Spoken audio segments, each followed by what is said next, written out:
Before I get into the sharpness and look, here's footage of the A7 III next to the A7 IV, and if the differences are not very noticeable, then it probably doesn't matter much to you. It's the new active stabilization for the Sony A7 IV. Stable footage is really important to some folks and helpful in a minimalistic kind of way. Here's the rolling shutter effect. This is what happens when the lights flicker on and off too fast in 4K. And here it is in 1080p. As you can see, it's mostly gone. This is 24p. Here's 30p, 60p, and 120p. However, it's not completely gone. You can see the black line still scrolling through the image. This never goes away completely. I'll switch to crop mode. As you can see, it doesn't go away completely. However, when you're using 1080p in any of the modes, the rolling shutter is extremely low. And how does it get so low? Well, if you're reading through the frame for 4K, you could do the same with 1080p and skip some lines. So if you skip some lines, you're technically reading much faster. Yes, rolling shutter is part of the overall image quality as well as grading ability. These are shot in S-Log2 for the A7 Mark III and S-Log3 for the A7 Mark IV. No other corrections. The rest of the specs I'll leave on the screen, and be sure to stick around because the results can be as unexpected as my first child. Wow. Starting off at 24p, we'll zoom in a little bit to see if you can figure out which is which. Sony is using their finest tech across the frame, soft skin mode. Yes, the A7 Mark III is soft and the A7 Mark IV is a grade above, just about usable. Next up is clear image zoom, and let's get in a little bit closer. As you can see, both cameras are fairly soft at this point. The A7 Mark IV right here is a little bit better, and it's mostly a repeat of the full frame. Moving on to APS-C, and wow, what an improvement. Can you tell which is which? Well, here's the reveal, and the A7 Mark IV is clearly sharper. It's much more usable. This is outright good. Adding on clear image zoom, at this point we are cropping a ton. Let's zoom in a little bit closer. As you can see, one camera is much better than the other, and here it is. It is the A7 Mark IV. It's very good at this point. Moving on to 30p, there is a minor discrepancy. There is a small crop with the A7 Mark III. However, it's not really sharper. It's just more magnified inside. And as you can see, I think one is usable, one is a little bit soft. And here's the reveal. It should be no surprise, like I said in the previous comparison, the A7 Mark IV does a little bit better. Here it is with clear image zoom. A little bit better.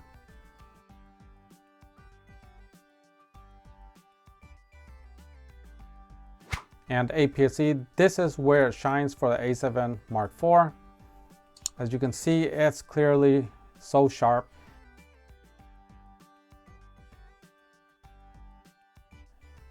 Going in further with clear image zoom, this is a ton of crop factor and it retains the sharpness. So if you were thinking that the lens isn't quite good enough, it's at f8, it's pretty good. Similar to 24p, one is a little bit sharper than the other, and that one is the A7 Mark IV. Let's zoom in a little bit and slow it down just to show how it looks with slow motion.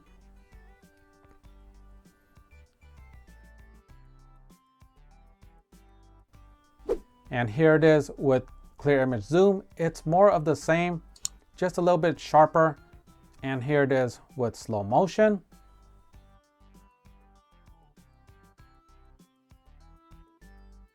Moving on to Super 35, just a reminder, this is a 28mm lens and you have a lot more reach now. And even with this reach, it is really sharp here compared to a much softer A7 Mark III. And here it is with everything thrown at it, Super 35, 2x clear image zoom, 84mm equivalent focal range, and this is how it looks. Let's slow it down. As you can see, the quality is just much higher on the A7 Mark IV. Jumping to the highest frame rate is 120p, and unfortunately there is no clear image zoom, so there is only full sensor readout and Super 35 mode. Here is the full sensor readout. Let's zoom in a little bit closer. This is more of the same. However, we're at 8-bit and I left it at S-Log3. It looks a lot better in my opinion. While it's not that much sharper, it is a lot clearer and smoother. Jumping to Super 35 mode, unfortunately it's unlike those other frame rates. It's not as sharp here. Zooming in a little bit further, as you can see, both are fairly soft. The A7 Mark IV does look clearly better. And so if you have to use it, then well, the A7 IV is a good upgrade. So if you're looking to take these advantages yourself, here are some recommended settings. I would set the custom Z speed to fast, which is 8, and you can go there, find it under the camera red, zoom, custom Z speed. Fixed speed standby, fast. Fixed speed, record, fast. You also need a way of controlling that, and that's under the setup options. Go to Operation Customize, go to Custom Key Dial Set for Video. Go to the rear 2, and I like to use the joystick because you can just press it and then you can zoom, rock in left and right to zoom in and out. That's all you need to do to get set up. However, there is something you should know when setting this up. Clear image zoom has a lot of limitations. When you're using it, pretty much all of your autofocus modes will stop working. You can't touch to track. You cannot use eye focus, animal eye focus. None of that works. You're pretty much at the mercy of whatever's closest to you, like being married. Here is the final recap over here and here. And I think that it's pretty interesting that 1080p works a lot better on the A7 Mark IV. I don't think it works as good as the S3. However, that's just my thoughts on it. I haven't tested it yet. Using 4K can be a bit daunting to process. It's really heavy on your machines. However, with the H.265, at least the size isn't too much of an issue. If you don't need 4K, then 1080p is much improved on the A7 Mark IV. You're getting a ton of improvements and you have a lot of flexibility. All the modes are unlocked and you can crop the hell out of each lens. Considering how well Sony implemented this 1080p, I think what an A7000 in the future might look like would be something like this. You're seriously getting a ton of crop factor ability. I mean, this is like micro four thirds level of crop. It is serious. I mean, 28 millimeters all the way to 84 and retaining that image quality is pretty much unheard of. So if you're a casual video shooter and only use it on occasion, what do you think about this 1080p improvement? Are you going to be using it more? I gotta say, the 1080p files were so easy to work with.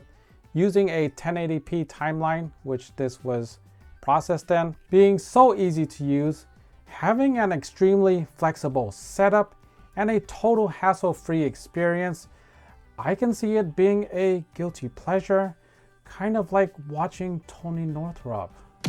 Anyhow, thank you so much for watching. Like, sub, share if you haven't already, and see you on the next one. Take care.